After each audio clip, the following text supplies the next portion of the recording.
still drives me crazy. All right, so hey, what's going on, everybody? This is Coach Bronson, and today we have Scott Myslinski. Scott, tell us a little bit where you're from.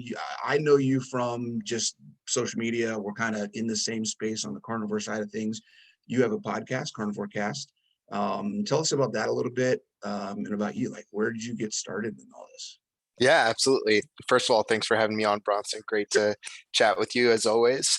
I live in Boston, Massachusetts. I Best city started in the the world. car. Yeah, I love it. And leaving soon though, which is kind of sad. Um, I I started the carnivore diet back in 2016. I was raised standard American diet, eat Mhm. everything. Got very into competitive lightweight rowing. Oh, I know that. Competed in that sport for about 8 years. Yep. Starting in middle school actually, and then all the way through being recruited to UPenn for rowing. Rowed on the lightweight team there, and that was great for keeping me fit and healthy. But chronic cardio kind of destroys your Yeah. body in many ways, along with chronic dieting. So both my hormones, my gut health, and my relationship with food were pretty terrible coming out of school. So Go real ahead. quick, I want to segue into something real quick. And as you say things, I may do that because things pop into my Yeah. head. Let's talk about that. So fitness wise, so how much were you working out then?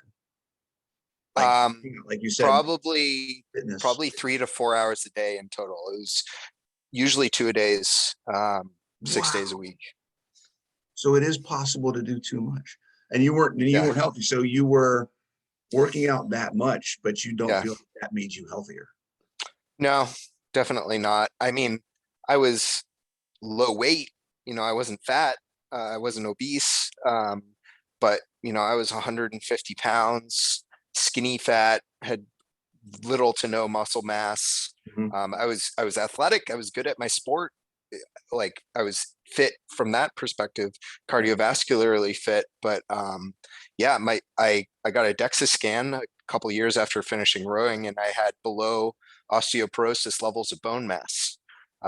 Which they had never seen on someone my age, mystified tons of doctors and endocrinologists. And they repeated the scan. And yeah, so I mean, coming out of school, I was looking for a way to stay what I thought was healthy, but get healthy while exercising less inevitably. I Mhm. was just starting a full-time job where I'd be working 90 hours a week, traveling.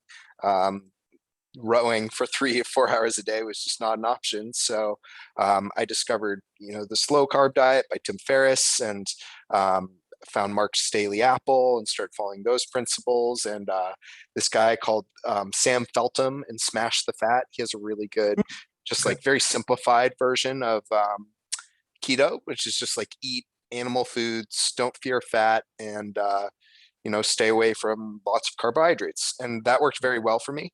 That Um, sounds like a pretty general good way to go. yeah, yeah. And it wasn't called keto at the time, but it was, you know, depending on how you followed it, it could probably be classified as keto. Yeah. And then I was intermittent fasting as well, which was probably too stressful. All those things stacked on top of each other around or along with my job.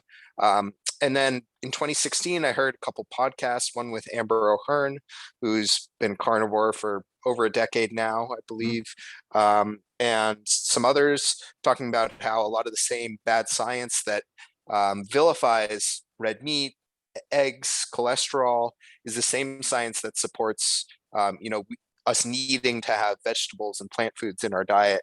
I said, hey, that's super interesting. I'm already eating pretty much like a lot of meat, some avocado, some nuts, a little bit of vegetables. Why don't I just try only eating meat and see how I feel?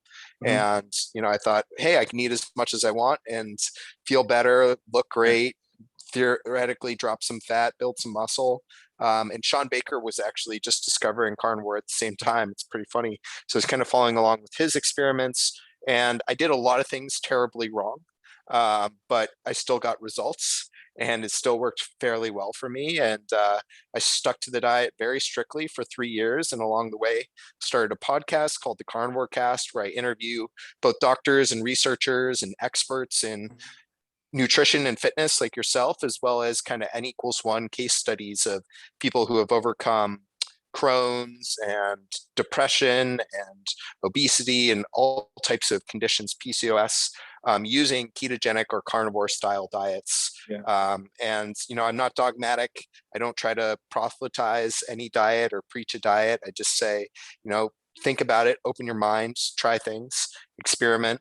And yeah, it's been a great journey. And I've since been able to reintroduce a lot of other foods to my diet. So I'm not a strict carnivore, if that's what you want to call it, but Oh no. I still really enjoy the podcast, engaging with people and trying to give back in a way. Yeah, absolutely. And there's a lot of people that do that. I mean, I've dabbled a little bit in trying stuff that I used to not be able to have and things like that. And my body tolerates things now better than it did when it was constantly struggling through.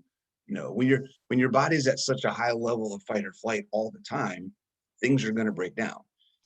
Give it a break and say, hey, let's heal a little bit. Then you have I call it a wider margin for error, right? That whether you call it flexibility or variability or whatever, if you want to do something that's purely on the basis of you enjoy it, it has nothing to do with your health, and your body's able to handle that in that instant, that intermittent or that every once in a while kind of a thing, because it's not getting that every single day, Right.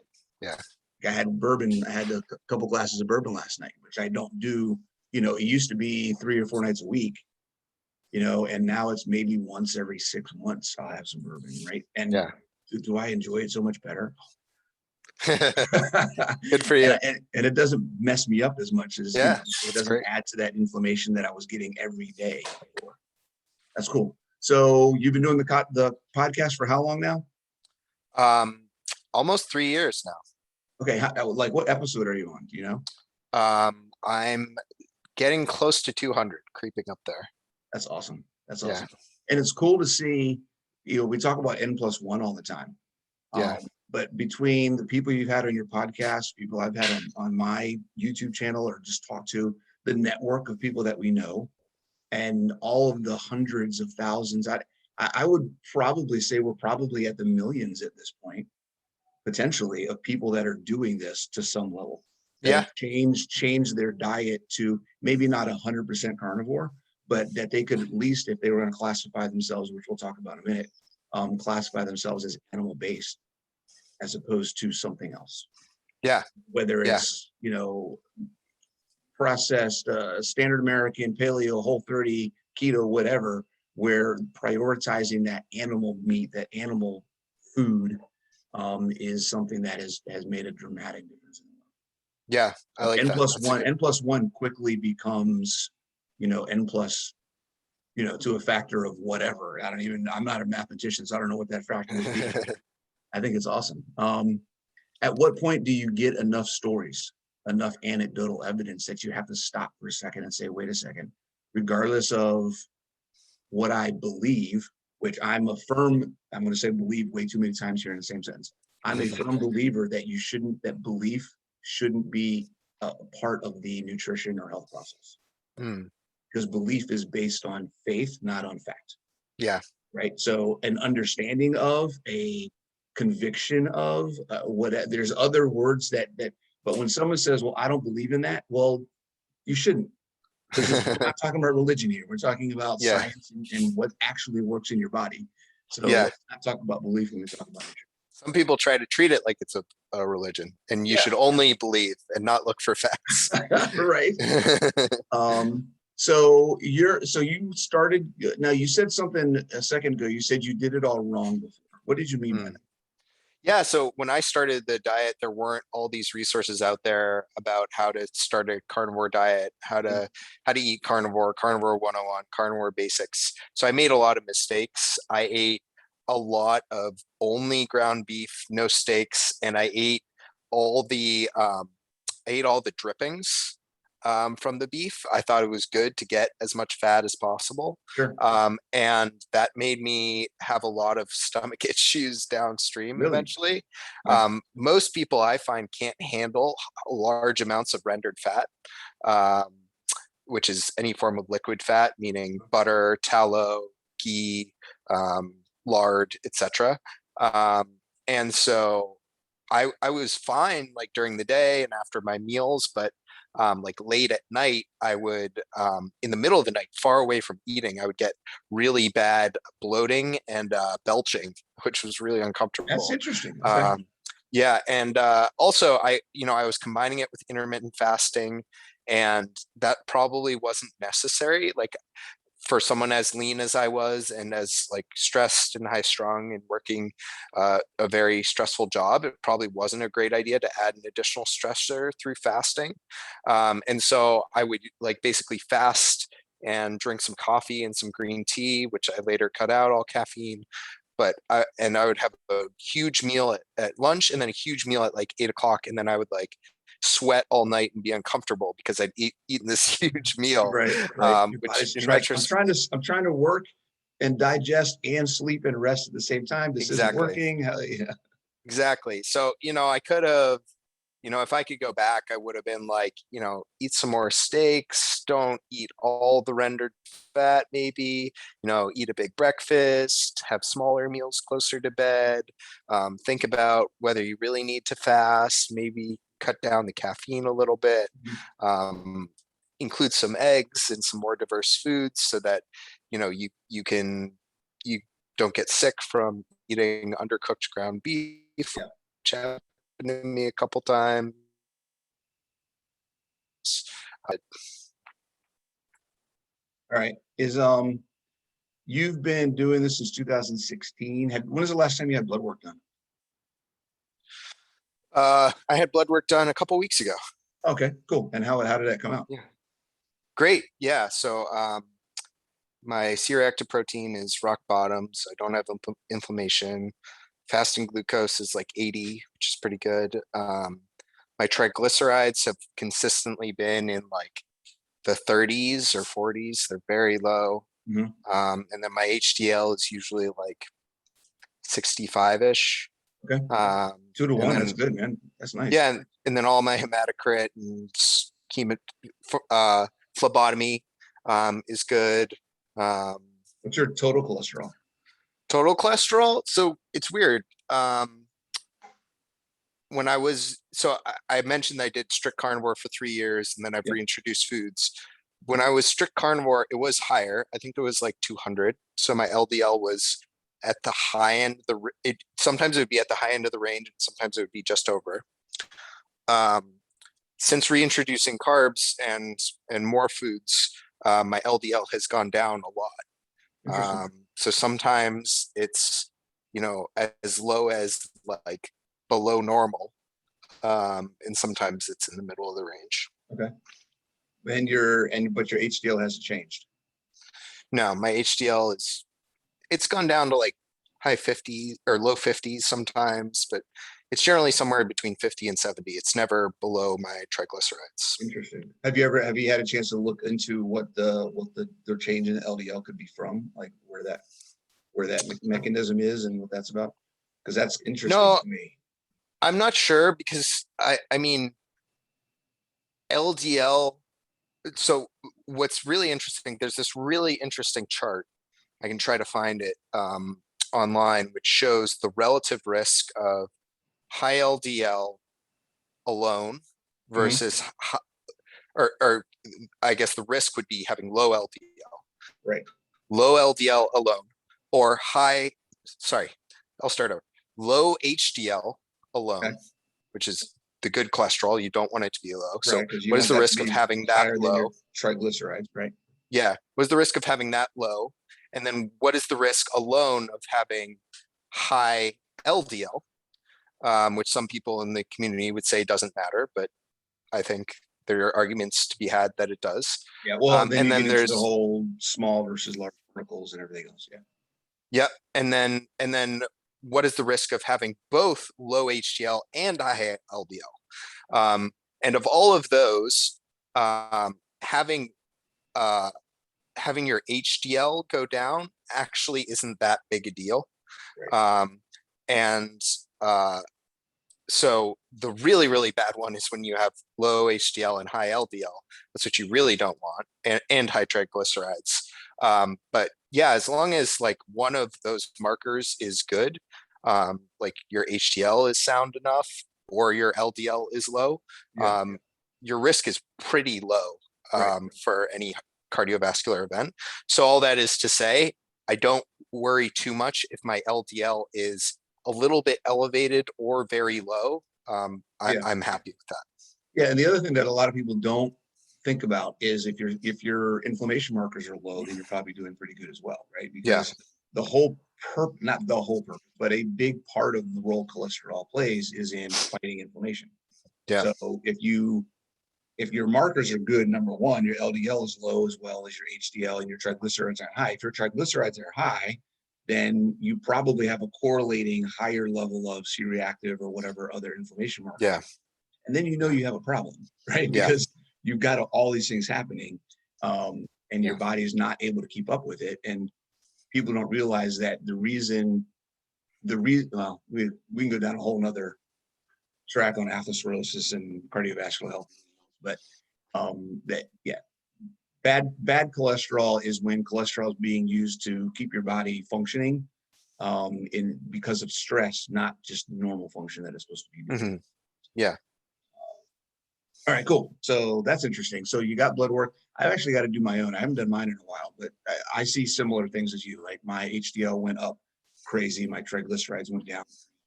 My LDLs kind of fluctuated the times that I've done it up or down, but nothing like not like a huge range, just a little bit either way.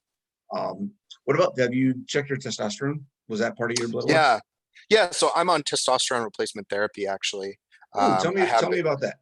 yeah. So I've been on it for 4 years now under Okay. guidance of a doctor, you know, get regular blood work for that, obviously every 3 to 6 months. Yeah. Um, so yeah, I talked about my low bone density for my age.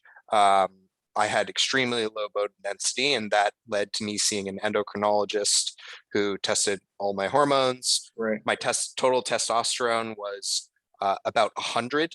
Normal, they keep changing the ranges and it varies by lab, but it's generally like 300 to 900.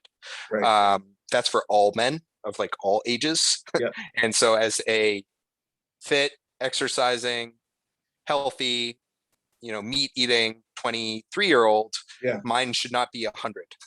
And, I had it retested, several different doctors, different places, Mhm. different times of day, etc. And it was consistently like 100 to 150, which is like a problem. And Yeah. I didn't have all the symptoms of low testosterone. I had some of them, like a very low mood, very poor ability to put on muscle. People said I didn't smile very much. And so, I talked to a bunch of doctors and spent months researching it and eventually made the decision like, yes, this is something I want to do for the rest of my life. Yeah. I think this will enhance my quality of life. I think it is net beneficial for my health. I don't think it's a health risk. And I am comfortable starting this and pursuing it forever. I want to be like optimized and healthy, and Yeah. I want to have vitality and vigor. And so I decided to start it with doctors. And, I just like with diet, it's kind of a learning process and you iterate and you get the dose right. Mhm. And sometimes you have some side effects here and there, but overall it's been amazing for me. It's helped me a lot. I had a DEXA scan done about a year ago and I had put on 28 pounds of muscle and lost, I think, 15 pounds of body fat since the previous DEXA. Um, so huge body composition improvement, Yeah. along with, eating a carnivore diet and exercising Yeah. 5 days a week. How's your exercise changed with that? Yeah. So I was very much caught up in the dogma of high intensity, super slow training, single set to failure, Mhm. twice a week, once or twice a week. And I was doing body weight, just one set to complete failure per um, movement pattern, like one Mhm. set of chin-ups, one set of push-ups, one set of rows, one set of pike push-ups or something like that, squats. And I think that was very safe and probably a good introduction to exercise for most Yep. people. Yep. Like you would know you do movements very safely and controlled, and it's hard to hurt yourself that way. And you learn, what going to failure is, and you learn intensity. But I think it was far too little volume for what I needed. Right. And so gradually, I built up to 3 full body workouts a week, and then 4 workouts a week, 5. And now I go to the gym 6 days a week. And I probably lift for an hour and a half, and I walk 15,000 steps a day with my dog. So Wow. it's Okay. built up a lot. Yeah, but yeah, that's kind of been my journey through it. Okay. Cool. So you're working out 5, 6 days a week, and you're getting some what 15,000 steps a day. That's pretty good, man. Do you do Yeah. that all outside? Because you can't Um, do that in the. I mean, I guess you could do it in the winter, but it's cold up yeah. in Boston. So we're very fortunate to have I don't know if you can see it, a treadmill desk. Oh, there you go. Okay. Yeah. So most of it Ah, is outside. I nice. mean, she's a labradoodle. She needs like 4 or 5 walks a day. And I try to walk after every meal, so it adds up. Nice. Okay. Um, yeah. I mean, just going to and from the gym is like 4 or 5 thousand steps. I live in the city. I don't have a car, so Right. yeah. Remember that. Living in the city. Where in Boston are you? We're on the Boston Common, right Oh, okay. downtown by the Nice. Park Street stop, which is nice. Yeah, Yeah, that's nice. Okay, nice area. All right. very fortunate. Cool. All right. So let's talk a little bit about what's going on in the carnivore community. And I guess we say the carnivore community. It's really just everywhere in general. Anybody that's in the health industry, people that are following people in the health industry, and how we approach information, um, and the habits, the tendencies that we have to kind of put things in boxes to help us understand. Mm, Um, I think we need that as human beings. We need to put things in boxes to help us codify what something means to us. What happens though is I think we get into the trap of, now that we understand something, we then identify with that, and then that becomes the only way things can be. And mm, we don't we can't seem to separate the information that applies to, as it applies to us, and understand that that same information can apply to somebody else differently. yeah. So, what are your thoughts on that, on dogma, on labels in general? How do you approach helping people or figuring out what's going to work for an Yeah. individual or for yourself? Yeah, I love the way you talk about it, Bronson, the way you put it on when we talked on my podcast too. I don't try to be dogmatic. I think these diet labels and these diet frameworks are great for simplifying the world of nutrition for people. Mm. Like my parents are never going to learn how to count macros, or like learn about what foods have protein and carbs and fat, and like think about how to structure meals around that. And like so many people just don't invest that amount of time in their health and nutrition, which I sympathize with. Like I get it. It's hard. Um, Obviously, like you and I, and probably most people listening to this have, and they want to learn more. They Right. want to dig into the details. So I think these frameworks can be really helpful to simplify things for people. But at the end of the day, the carnivore diet works because, one, you're hitting the win button right away on protein. Like you're automatically getting more protein in someone's diet. Mhm. You're getting rid of a lot of things that they could have adverse food sensitivities to, Right. like excessive fiber, or certain oils, or high amounts of sugar or processed foods. Yeah. And you're getting people to like pay a little bit more attention to how they feel. You're getting them really high nutrient density too. They're getting a lot more micronutrients from all their food, B vitamins, etc., that they might have been lacking before. A lot of people come to this diet from a vegan diet or a plant-based diet, and they were probably deficient in a lot of those minerals and in protein. And so Right. right away, like huge win to just do the carnivore diet. But you know, you can take it as far as you want, and some people are happy to continue on just having that simple diet structure forever, and they think it's going to make their life so much better. And that's fine. Like, full credit to them. That's great. And I've had a lot of those people on my podcast, and they have great results. But in my book, you can still eat a carnivore diet or still learn from carnivore and reintroduce other foods as you see fit, for enjoyment purposes, for health purposes, for performance purposes, what have you. And you can do that through systematic and intelligent reintroduction of foods, which is what I did and I encourage.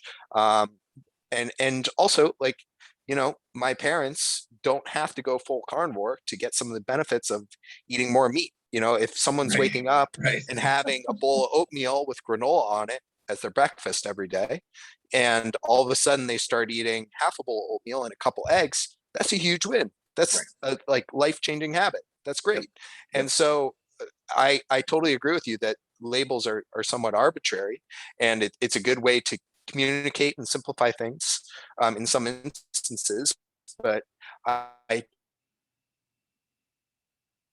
don't think it justifies a lot of the in-group, out-group, um, just overall arguments that exist in the nutrition world. I think No. people need to like chill out, stop worrying about what other people are eating, focus on what you're eating, try to help people, and promote, positive messages. Right. Yeah. And I get it all the time. It boggles my mind sometimes when, I'll talk to a potential client, or I'll talk to somebody just in general, and they'll find out I'm a health and fitness coach, or that I do nutrition coaching or whatever it may be. And they're, well, what do you do? And I was like, well, I pretty much just eat meat. I don't eat veggies. They freak out and they're like, well, I couldn't do that. You're not the coach for me. I'm like, and then say, we didn't even talk about what your goal, we didn't even have a conversation about what your goals were, what I could do to help you, like anything else. This is the choice that I made for myself. That doesn't Right. mean you have to do the same thing that I'm doing. Right. This is just my Yeah. choice. Yeah. It's crazy how just we're so quick to jump to conclusions about something, put something in a box. And in the same way that, it's not good for the community, for that, like you said, that argumentative nature and that infighting, and that you're part of this group, you're not part of this group, but it also limits your own individual growth. So if you are a person who identifies with a label, you're limiting your options, because you've cut off possibilities of things that may help you move forward, because you're not willing to look outside your box. Yeah. That's a So, great point. you've gotta have that open mind, just as much as you want to talk to somebody who doesn't do keto and say, Yeah. well, you got to listen to what I'm saying. You don't have an open mind. Well, when someone's talking to you about carnivore and you say, no, that's not going to work for me, I got to have my asparagus every week or whatever. Yeah. Well, you got to have an open mind too. It works both ways, Yeah. Yeah. you know? Absolutely. So yeah. How do you approach that with people who come to you and are like very much stuck in those boxes? They're like, I did keto. I did South Beach. I did this, I did that. Yeah. And like, I did vegan, and no, now I want to do carnivore. Carnivore is the only thing that will work for me. Can you teach me carnivore? How do you approach that conversation with people? I try to approach all my conversations initially with, obviously, number one, what is your goal? What are you trying to accomplish? Yeah. Is it health? Is it body composition? Is it performance? Is it strength? Is it whatever it may be? Yeah. And then secondly, it's talking about what is the core of nutrition, because the Hmm. core of nutrition has nothing to do with macros, right? And I'll say that again. The core of good nutrition has nothing to do with macros. The core of good nutrition has to do with nutrition. Yeah. Right? Nutrient density, you said it a second ago, it's all about nutrient density. And then from there, it's about sustainability. So if you focus on nutrient density, then the sustainability aspects are being satiated when you eat. So you don't have to feel like you have to snack. You don't feel like you have to binge. Every meal that you eat, you feel full and satisfied. Hmm. And then from there, it's bioavailability. Am I getting the nutrition that I'm eating? Is my body actually absorbing it? Yeah. Right. So if you have those things, you can play around with all sorts of combinations of foods. And that includes plant-based foods. It doesn't always have to be just animal. That's Yeah. my choice. That's your choice for the most part. That's a lot of people's choice. For me, it's more, I I'm lazy. I don't like a lot of cooking. It's easy for me to cook up a pound of meat and just eat it. Um, and I have found that it works for me. I don't miss veggies. Yeah, So I don't need that mental, I don't have that mental connection to vegetables in order to enjoy my food. yeah, So where a lot of people are like, I can't live. I had a guy tell me last night, like, I can't live without at least some rice every day. mm, I'm like, okay, then have, half a cup of rice every day. Like, do find some amount that works for you. But like yeah, you said, instead of having some rice in the morning, some oatmeal in the morning, some rice at lunch, some rice at dinner, maybe have cut out one of those servings of rice and throw on another 6 ounces of meat or something. Make yeah, a small change that just moves you in the direction of being healthier. yeah. I love that. Yeah, it's crazy like that. Um, Tell me a little bit about some of the stories that you've heard, right? Let's not, you got 200 episodes. Yeah. What are some of the more impactful experiences that you've had, if you can think of any off the top of your head, in the podcast, Yeah. people that have changed their life, or just to have good stories that you can kind of share? Yeah. I I want mean, people to go listen to your episodes. it never ceases to amaze me. Like again, we just talked about how not to be dogmatic and how carnivore is not the be all end all.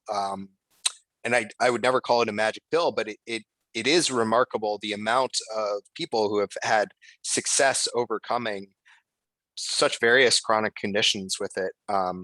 So I'd say that on a macro level just continues to amaze me. But what I find personally the most fascinating is often the mental side. People who are coming from history of depression, of Mm-hmm. anxiety, of addiction, even, and not just food addiction, but other forms of addiction as well, drug, alcohol, and they've tried many different things, prescriptions, doctors, interventions, therapies, but carnivore just seems to open things up for them. It seems to calm their mind, make them feel less addictive, less reactive. Mm-hmm. Um, Brett Lloyd, Love he it. suffered from major, I was gonna yeah, bring he him up. suffered from major depression for decades and probably tried every pharmaceutical antidepressant there is. And, he tried, uh, weed, he tried CBD, he tried everything and had minor relief from some of it, but carnivore is the only thing that's granted him real relief. And he wakes up every day with a smile now, and he's He's like one of the elated. happiest people ever right now, isn't he? Yeah, He's it's awesome. Yeah. incredible, and he's helping so many people, and that I find even more remarkable than some of the physical transformations. Not to say they aren't impressive at all, or to discredit them, but yeah, I think the mental side really fascinates me. Yeah, that's awesome. Okay. It's the whole, and this is one of the things where, there's probably so many different segues and rabbit holes we can get into when we talk about the carnivore diet or diet in general, and do calories matter, and it's about hormones and quality of food Yeah, and all these other types of things.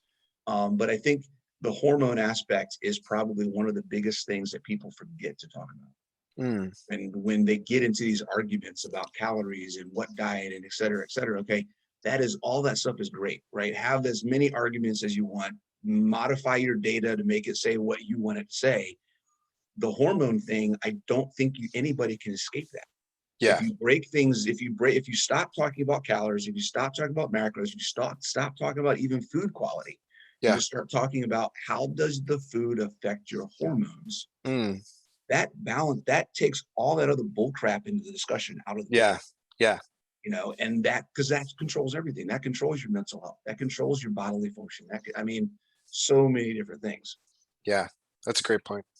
Um, yeah, if I was at a point in my life where I wanted to start a medical degree, like I would be like, I want to go figure out and become an endocrinologist. Yeah, yeah, That's, to me, that's where everything just kind of comes together. yeah. It's fascinating. Yeah, and you're absolutely right. It's um, I really like the point you made around sustainability, just like not leaving meals feeling like, oh man, when's my next food? Or, feeling like you have to reach for snacks. Cause that is not just like tough physically, but that's like consuming your entire headspace. that's preventing you from doing other things. If you're thinking about food all the time between meals, like how can you work? How can you create? How can you love? How can you enjoy yourself? So yeah, I think that's absolutely crucial. Yeah, I'm gonna write that quote down. That's good. I gotta Thanks. mark that. That's gonna be in the show notes. Nice. What time are you in? We're at about 33 minutes. Okay. Awesome. So your website is carnivorecast.com? Yes. Okay. And you've got Instagram, podcast, or Facebook. You're on Facebook? Yep. So everything is Carnivore Cast. I also have started a second podcast where I go into broader topics around men, masculinity, men's health, hormones, TRT, bodybuilding, addiction, fatherhood, Wow. relationships, Okay. hair loss, everything, body image. And that is called Making a Man. So it's Okay. makingaman.co is the website, or you can find Making a Man Pod on Instagram. I'm on Nice. YouTube, everything. So there's Carnivore Cast and there's Making a Man. So the Making a Man stuff, what's the driver behind that? Yeah, I'm getting close to 30, and I just find myself wrestling with and thinking about a lot of these topics more, and Yeah. wanting to learn from people I consider role models and father figures, either people who have eclectic experiences across all of these things, like folks like Danny Vega, who's into philosophy and bodybuilding and food and fatherhood and Mhm. relationships, or people who are more so experts, like I had Dr. Jeff and Dr. Mike and Jeff Whitmer on, who run a TRT clinic in St. Louis. They were on Mark Bell's Power Project. I had Chris Bell on talking about addiction. So yeah, I love diving into these topics a little bit deeper. I'm still doing Awesome. Carnivore Cast, but want to expand and still trying to kind of find my voice with that. But it's Mhm. been fun. That's cool. That sounds really chill. We'll have to check in some of that.